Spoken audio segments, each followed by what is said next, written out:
দুর্বল শাসন কাঠামোই বাংলাদেশে সরকার পরিবর্তন কারণ বলে মন্তব্য করেছেন ভারতের জাতীয় নিরাপত্তা উপদেষ্টা অজিত দোভাল। তিনি বলেন, নেপাল ও শ্রীলঙ্কায় সরকার পরিবর্তনের পেছনেও এমন প্রশাসনিক দুর্বলতা কাজ করেছে। শুক্রবার রাষ্ট্রীয় ঐক্য দিবসে দেয়া ভাষণে এমন মন্তব্য করেন দোভাল। অজিত দোভাল বলেন, রাষ্ট্র গঠনে কার্যকর শাসন ব্যবস্থা অত্যন্ত গুরুত্বপূর্ণ ভূমিকা পালন করে। এছাড়া শাসন ব্যবস্থার ক্ষেত্রে একটি বড় চ্যালেঞ্জ হলো সাধারণ মানুষকে সন্তুষ্ট রাখা।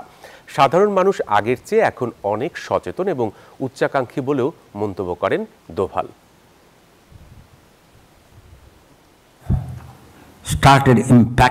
দুর্বল শাসন ব্যবস্থা অনেক সময় একটি দেশের সরকার পতনের কারণ হয়ে দাঁড়ায়।